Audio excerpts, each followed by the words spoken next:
Hi, welcome to Indigitous sessions. This is our first sessions for 2016, and we're so excited to welcome you. About 60 of you from around the world. We're so excited, especially this morning. We have a good friend of mine, actually, and got a chance to work with her recently. She has a background in education, cross-cultural communication, and theology.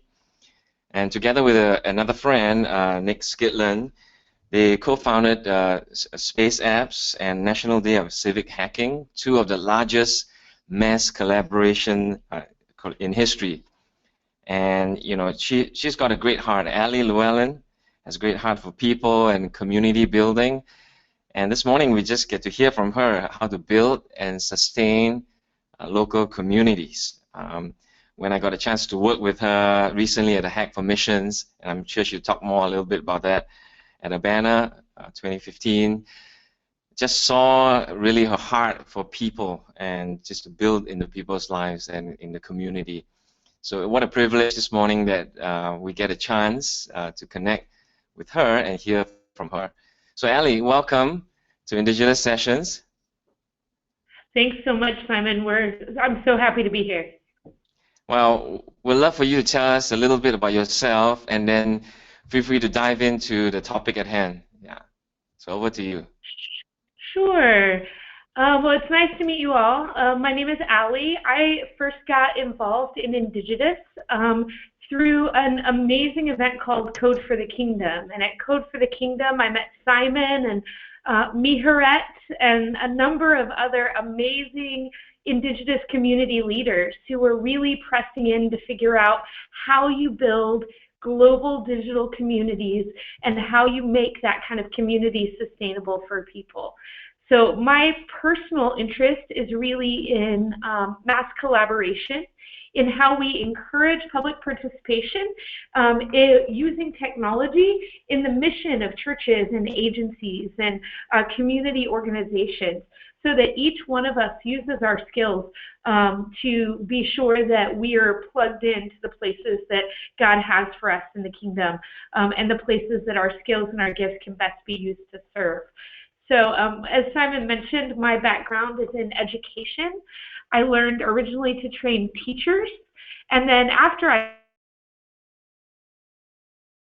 training people to go all over the world and share the gospel and serve in a development context, really seeing how communities work cross-culturally across near cultures and far cultures.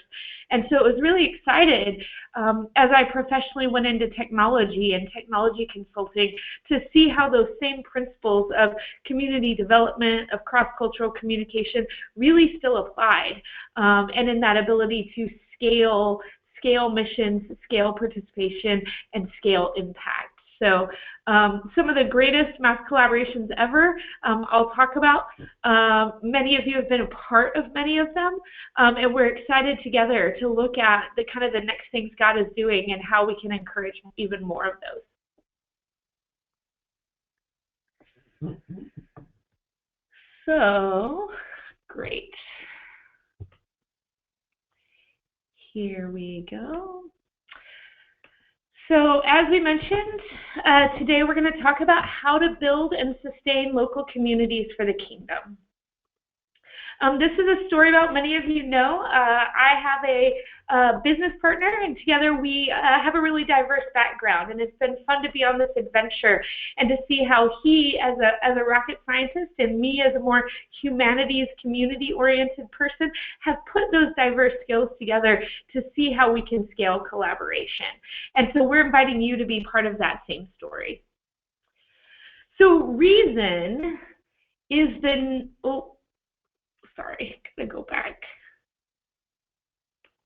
Reason is the natural order of truth, but imagination is the organ of meaning. And I love starting here because the reality is, in doing effective technology collaboration, we have to build on reason, but we have to inspire with imagination. And it's so finding collaborations in which we can use and unite both makes them really powerful.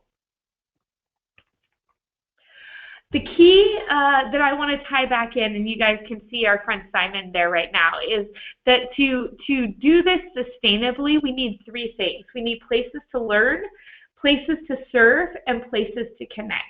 The reality is, as we as technologists engage in this ecosystem and use our skills for the things all around us, we want to grow in our skills, we want to give them away to others to have impact, and we want to do it as a team. And so kind of to give some personal perspective, I just came back from an exploratory trip to Lesbos Island in Greece. You may be familiar that there's an incredible thing happening right now where migrants are pouring out of Syria and Iraq and Afghanistan and other nations all over the Middle East and into Eastern Europe. People living in places of brokenness, poverty, and war, and migrating out looking for a new place for hope. So you can see here just one of many examples of these immigrants coming in and looking for new places. We did boat rescues, which is what you see in this image. Just imagine that more than 60 Syrians loaded into a rubber boat built for 25. Most of them can't swim, but wear life jackets over all the clothes they put on, some with bags on each arm, and almost every one of them is carrying a cell phone. Sometimes in plastic bags, some clutched high above their heads, but every one of them is carrying a phone as a connection to the life that they once knew, the pictures that they had, the things that came before. In Moria, the main camp on the island, there is no heat, and many stay in small tents, but there's Wi-Fi, and as you see here, there's a phone charging station. Instructions on camp life are posted on Facebook. I start with this just because refugees are one example of how we're using technology to change the way we engage communities, to change the way we identify ourselves in nations all over the world. They're finding technology to be key for their connectedness to each other and to those still at home. It's their lifeblood to resources and information. There's applications like Migrant Aid. There's places you find the path to safety. I'll show you here. You'll see an example on the screen of an immigrant, a refugee came in with an example on their phone here of a PDF sent out by smugglers, and the smugglers send this out to say, here's the path to freedom and how much it costs you to trek across each part of the path. It's really humbling to see it. It's really humbling to see what they charge, how they communicate, and where they're leading people to go. But this is a key asset of how things get connected.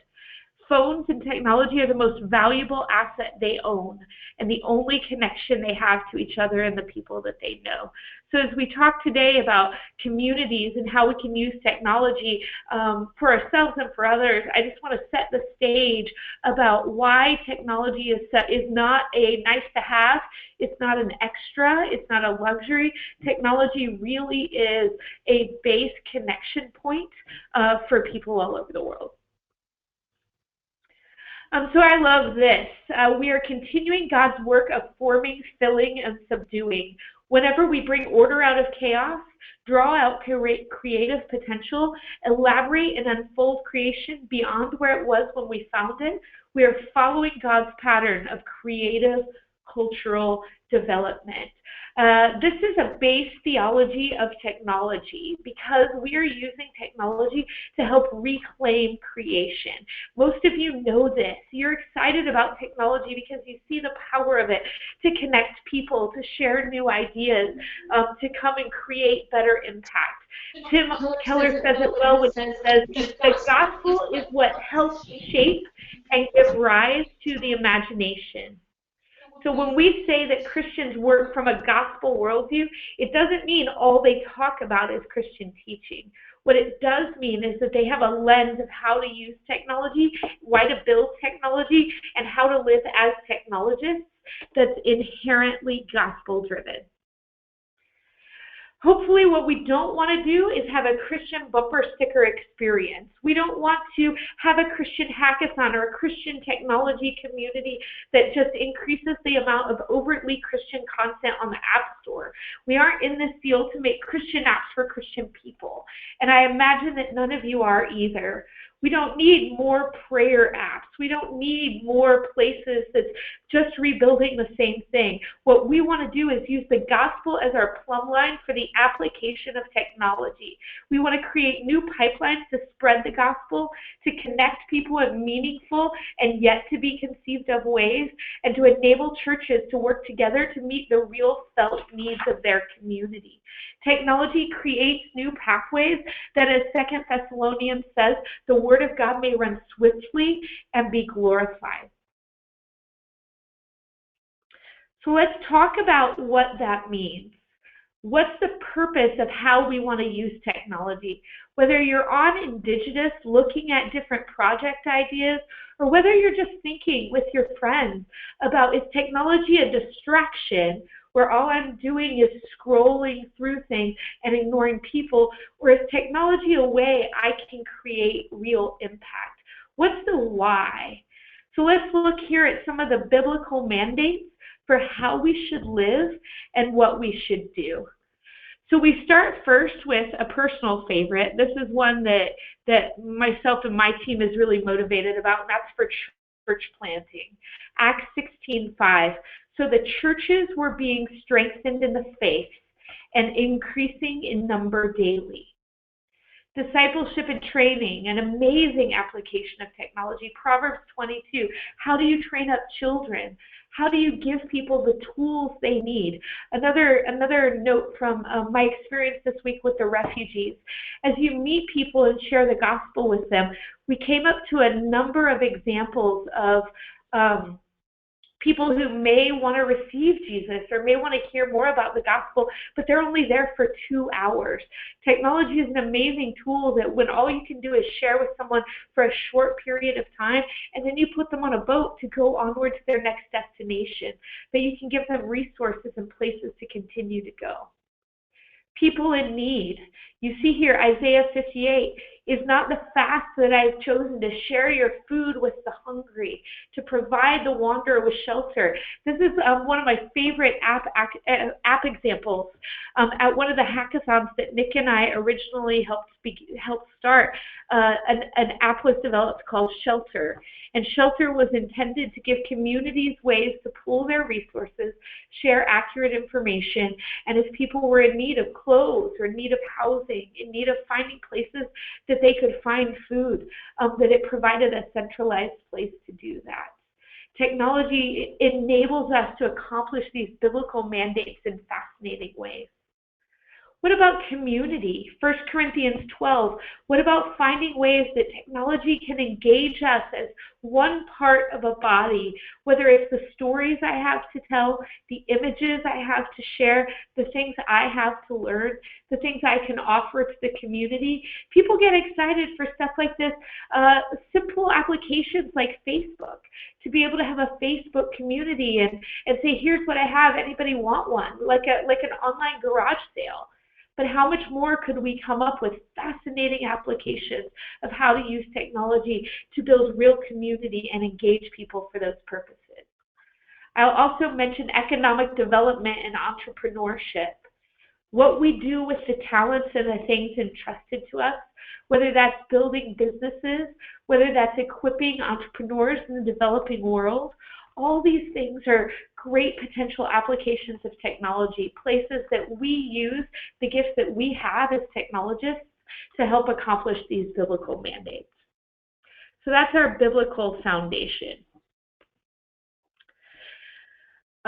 This is a story. As we look forward, I want to talk about what are ways that you, as someone who gets it, as someone who has these skills and wants to use them, how do you get unafraid to break things in order to make them better? How do you get excited about what are the places you can come around in order to make that happen? Hackathons are a story about scaling missional innovation across borders to advance the gospel. So what are hackathons all about? Whether you've experienced Indigitous hash events like Code for the Kingdom, events like Hack for Missions, or any number of other types of hackathons. Hackathons tend to focus around four main goals. Create open technology solutions for the challenges that face humanity locally and globally. We're in this because we want to build, we want to make new things, and that's in the image of God, who is a creator. We want to generate international collaboration between individuals, communities, and organizations. We want to foster opportunities for technologists to use their skills to serve humanity. Too many of us are in a situation where we're here, and as believers, we want to meet the felt need. Maybe that's helping park cars on a Sunday morning.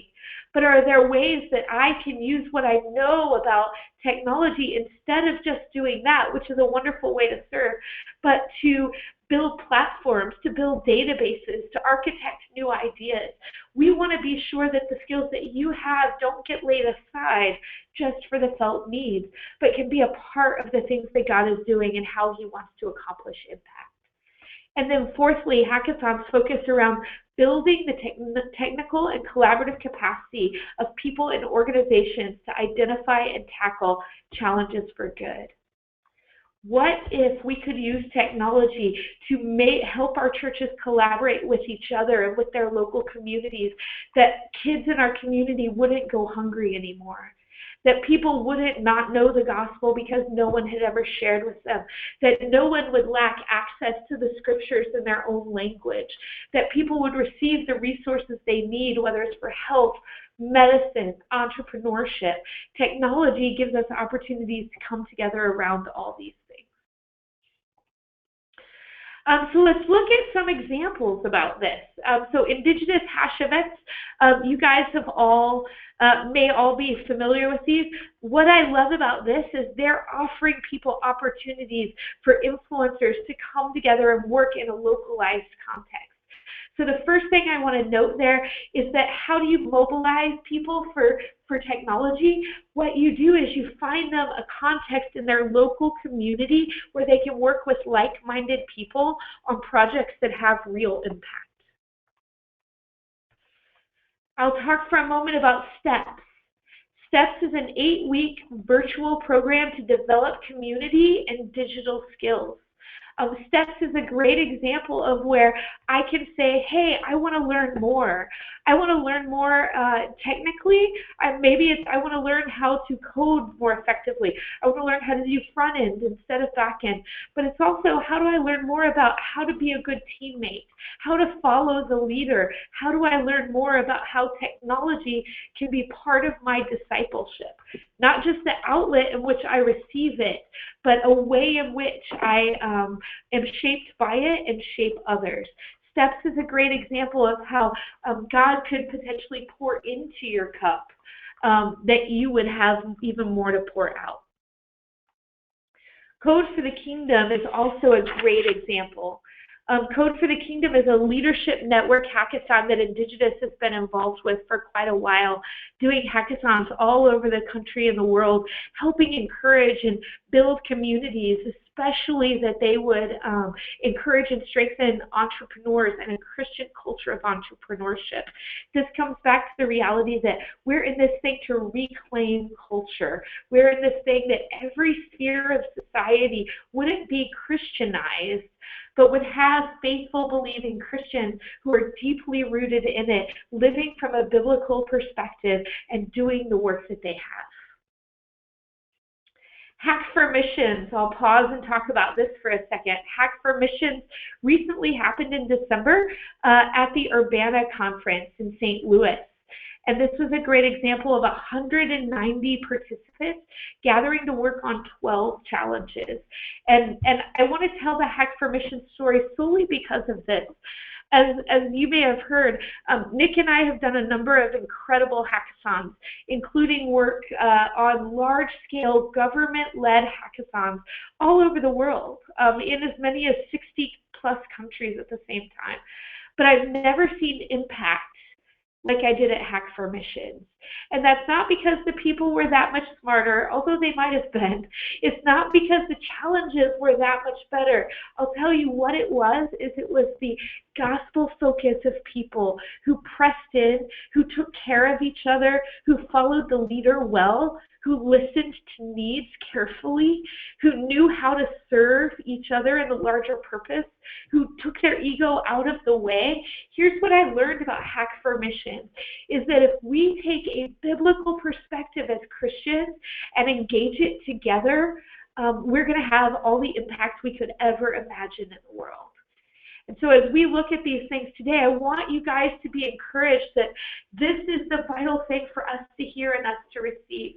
We want to find places like steps where we can be poured into, or maybe there's something in your own community. Many of you may be college students who, in your own community, you have places where you're learning or growing. Any of those are great. You need places like Hack for Missions or Indigitous events where you can step in and find places to serve, places to give out, places to ask questions, places that you can pour out your gifts for the common good. And then what you need is that community that says yes, that community that comes into it together. Hack for Missions answered the question about, is there a place for technologists in missions? With a resounding yes. And you guys are those people. We're those people. And the fact is that people will start getting a vision for how we can use technology in our churches and in our communities that's more than, will you build me a nice church website, or will you find me a way to communicate, or can you fix the fact that I can't get on the internet today? What it's going to do is demonstrate to people how every skill God can use and can submit for the good of the kingdom.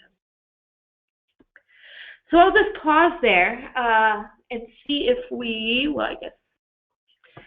awesome. What do we do about lots of hacks? Oh, awesome question.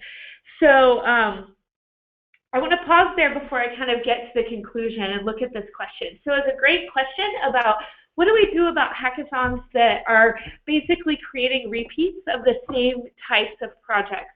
I've been personally to a number of Christian hackathons, and at almost every hackathon there's a prayer app, and almost every hackathon there's a mentoring app. Almost every hackathon there's some kind of like matchmaking app of how to find like-minded community. And it's a really great question. How do we create an ecosystem that connects people beyond that, where they're not rebuilding the same thing every time? And I'll tell you guys this, get part of the community, get part of the conversation. That happens when we're all segmented out and fragmented, and there are people over here who don't know what the people over here are doing, where there's not a place of connection. That's why things like Indigitous exist. Because things like Indigitous, you're able to press in, you're able to see what's gone before, people can go in and see what's happening. This question right here is why open source solutions are so important. Because as we build open source solutions to projects that are effective and simple and well designed, then others can build on those. Others can take those and use them for their own purposes without reinventing the wheel. Guys, if I've learned anything in my history and missions, it's this, that all the problems in the world are a redistribution problem. All the problems in the world are a redistribution problem. There's more than enough skills, more than enough resources, more than enough things that are needed. It's moving them to the right place. And this question is no different.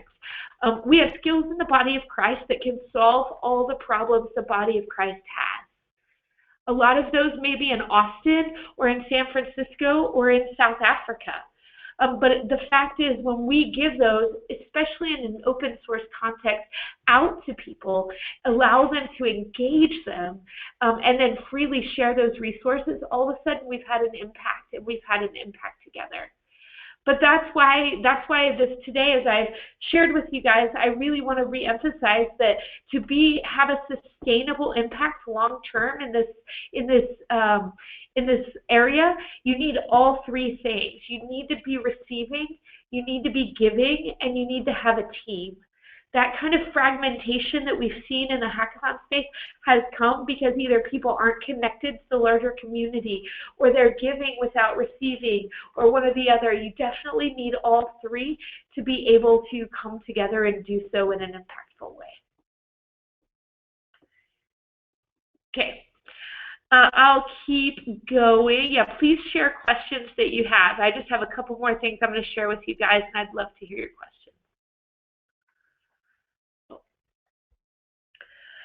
What is the biggest challenge in getting people to continue collaboration? I'll talk about that right now. That's awesome. So what's the biggest challenge? So going back to Hack for Missions, we had an amazing time. Urbana is a really high-profile conference, and a lot of us built a lot of things, and we said, what's next? Indigitous was a great example of having an amazing community and an amazing platform for challenges to come together. The Urbana team and the students who participated were extremely energized and motivated. We had other partners, college chapters of ministries like Crew and InterVarsity, other organizations who said, what do we do now? And one of the things that we've decided we want to do in response is called the Harvest. Harvest is a mission-focused mass collaboration that will take place in October 2016.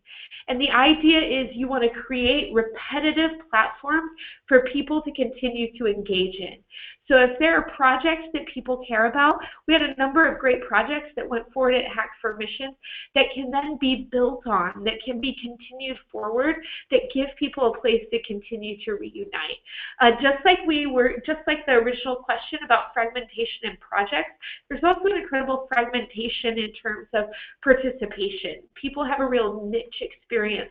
And I'll tell you guys this, it is not my heart or Nick's heart or the heart of Indigitous to see that. What we really want to do is provide platforms that all these organizations and communities can share their gifts, their ideas, and the things that they have for the long-term sustainable good. Because the reality is, friends, the church is God's plan A to change the world, and there's not a plan B. And so whatever we pour out for the good of the church, for the good of the body of Christ, is us investing in the way God wants to change the world. And so projects like Harvest, projects like Steps are us giving people a platform to continue to do that. So I want to talk about this. Your calling is the place where your deep gladness and the world's deep hunger meet. This is Frederick Buechner, and this is where we come at the end of the day in our motivation of why technology can be pastoral for people, why technology helps develop people's leadership. Your skill might be social media. Your passion might be social media, plugging into social media in a way that connects people over digital media methods. Your passion might be, as we saw at Urbana, building new hardware tools so that people can discreetly share information in closed countries and in places where the world where people don't have the ability to do that. What we want to see happen is a creation of the intersection of that places, of the things that make you glad and the things that the world needs. And that's what needs to happen here. So I want to pose these questions back to you guys.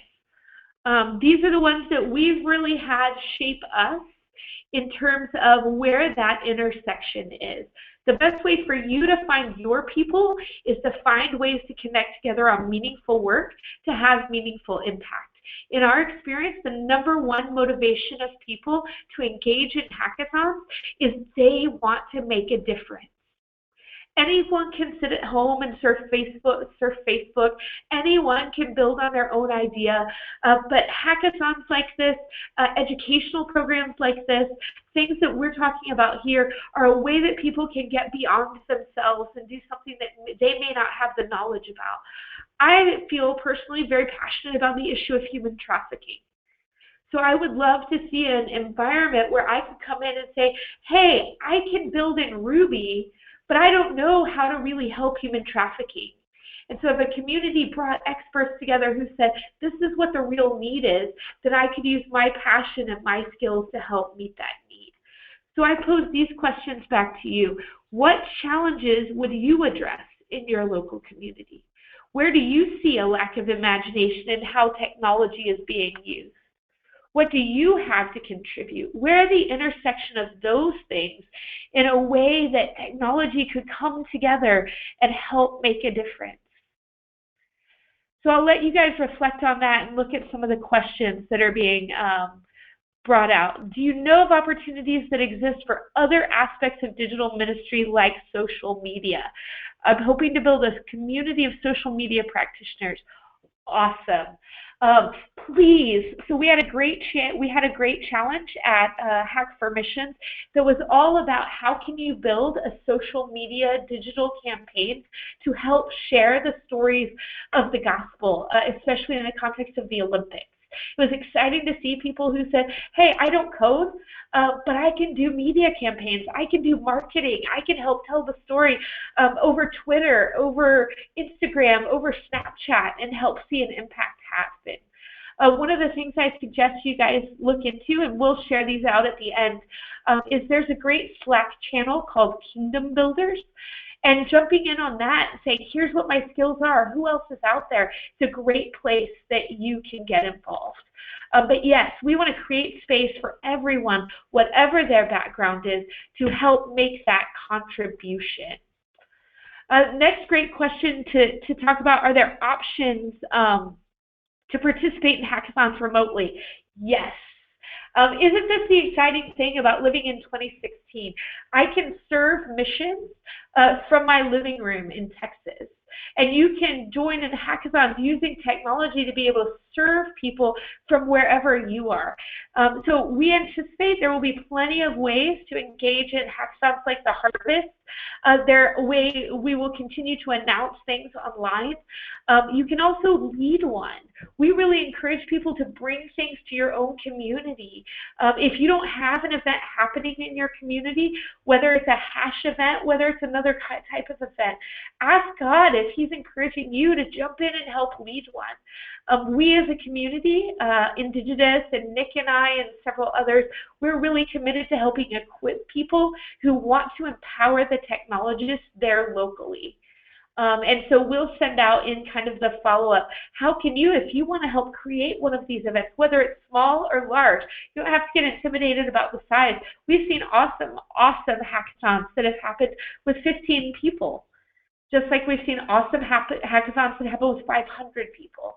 It's all about coming back to these three core questions. What challenges are real in your church or your community? Where do you want to apply imagination to how technology is being used? And how can you contribute? And maybe I'd even add as an auxiliary question to that, how can you help others contribute? Create a place that others can contribute and be engaged. So I'd love to pause here and encourage people to share any dreams, ideas. Does that resonate for you? Does it not resonate for you? Are there places in which this is like, yeah, that sounds great, but that's too hard? Or are there places where someone would say, yeah, this is exactly what I've been waiting for and exactly what I've been hoping for?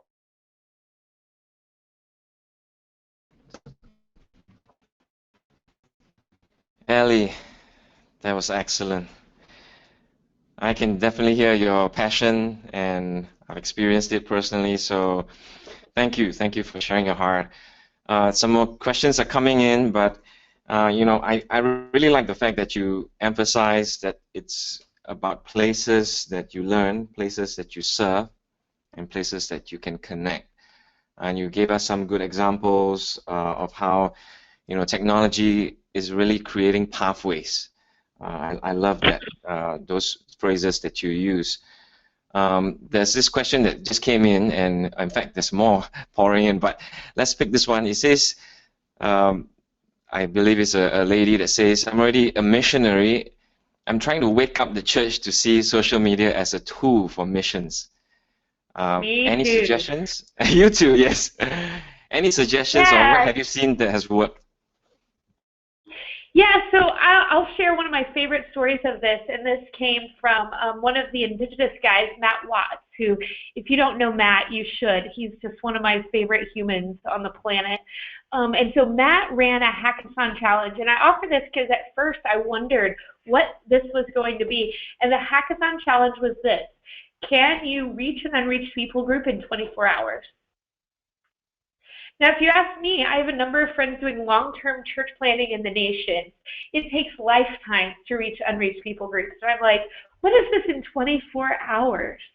And Matt did an incredible job of planning and implementing a social media campaign via Facebook, via targeted Facebook advertising in specific languages, where they shared predetermined content in the native heart language with people who met certain criteria. Did it over a time period over this weekend where people would get a Facebook ad, click on it, learn more about Jesus, and at the end have an opportunity to click forward to say, do you want to watch the next story? Do you want to learn more? Do you want to receive more information? And to continue to see people share about, okay, we want to learn more and we want to go through. In less than 48-hour period, they reached, I don't remember the number, but an incredible amount of people who clicked through this whole series of gospel content simply by Facebook ads. And so I was so envisioned about going with something that simple, with something that I engage every day. They had engaged intentionally and purposefully to see there be change in the nations and to reach people. Whether that scaled significantly to meet Matt's hopes and desires, I can't say. But I will tell you this: every single person who engaged on that team and was at that event left going, wow, in 48 hours, we could reach people who are not reached. It became accessible and it became possible. So in terms of waking up churches and giving examples to people, I'm a believer that the best way is inevitably to give them examples to see. And so the more times like that we can hold up examples, stories about this is what's possible, see how we did it this time. We can tell those stories of that particular weekend in Florida that we sat around and brainstormed languages and looked at videos and replied back when Facebook flagged things. Like, that's the reality. And I think it's example campaigns like that that give us stories to tell, because we all left thinking it's possible. And I think that churches, like you described, are not uncommon. And when we can hold up those kinds of examples too, that makes a huge, incredible difference. Yeah, thanks. That's awesome. Thanks, Nicole, for asking. I think one of the great ways is really to share the results and the impact. And actually on the Indigitous side, you can see quite a lot of stories that are shared from people like you, and trying actual strategies, trying things out, using tools, and then reporting back, what did God do? And so that's one way to open up eyes and vision. And a lot of the times, really, it's about leading change and causing people to catch a vision of what it's like. Yeah, I mean, that's why we started off in the beginning about talking about the importance of reason and imagination. And the reality is, a lot of people have so much reason, they forget the imagination. Yeah. And so creating places where people start to think differently are incredibly powerful. And like you said, Simon, Indigitous is a great place to go and look at examples to do that. I think social media is an incredible opportunity for that. People are using even tools like Periscope and Snapchat, ways to tell stories differently, ways to share content, ways to network people.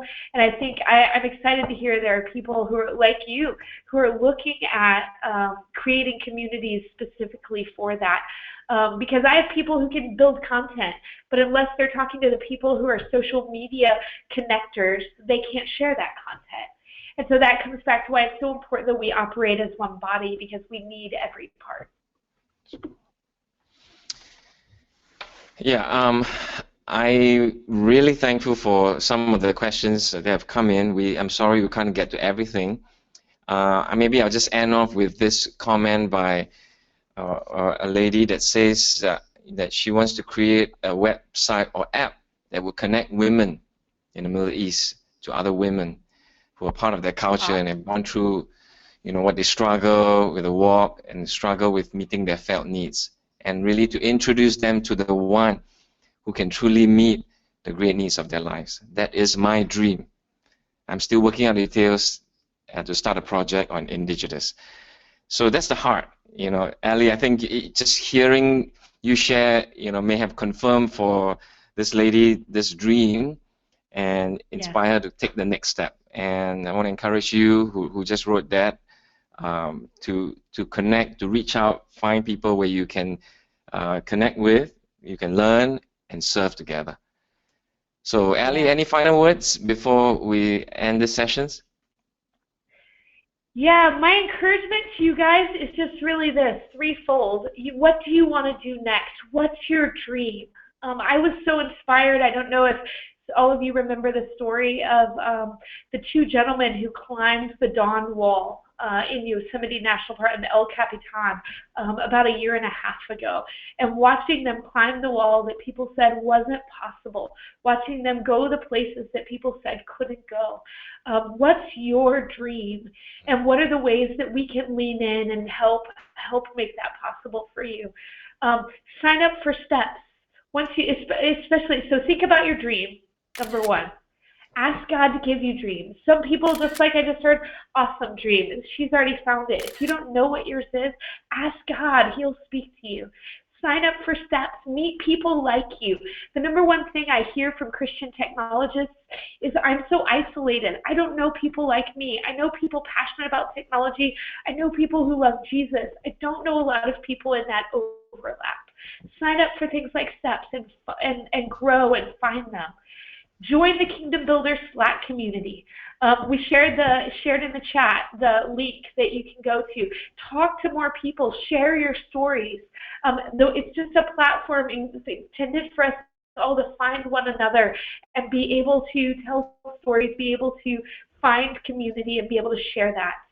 Join Indigitous, find a project, find a place to serve, whether that's remotely in a networked way or whether that's at an event like a hash event, at something like Harvest, at something like Hack for Missions. There's lots of opportunities out there. But my closing exhortation to you is this: don't be isolated, and don't just make it about the work. This is about us. This is about something so much bigger than all of us. God has given technology as a way that he can reclaim the things all around us, that he can tell his stories, that he can connect his people. So the more we press into that, the more we won't accomplish what's possible in our own skills, but we'll accomplish what's possible with his power and his gifts. And his encouragement. And that's what's really worth it, and that'll be fruit that lasts. Yeah. Awesome. Thanks. That's great encouragement. Thank you, Ali, for joining us for this Indigitous sessions. Really appreciate you, your life, your heart. Thanks to about 60 of you that have joined us on this first sessions of 2016. We have sessions planned for you next month as well. You have a slide for that? Okay, it's on February 9th, and for many of you who are wondering, what is SEO? And for those of you who are technical and has done marketing, and maybe that's common to you, but maybe your pastor doesn't know, maybe a youth minister needs to understand what is SEO and why does it matter to creating pathways for people to become connected to Jesus and grow in their faith. And so we have an expert called Mike Shaw, and you'll hear more information soon. Right after this webinar, you would receive a poll, and we would love for you to give us feedback as well as tell us what would you want to listen, what other sessions do you hope we'll cover. We're so excited that you join us. I know of at least 2 other groups that form as a team, and as part of the team meeting is joining this Indigitous sessions. So we're excited that you see this as a valued piece that is helping you grow in your own journey. So thanks again for joining us. Thanks, Ali. And we'll see you again on the next Indigitous sessions. Right, bye. Thanks, guys.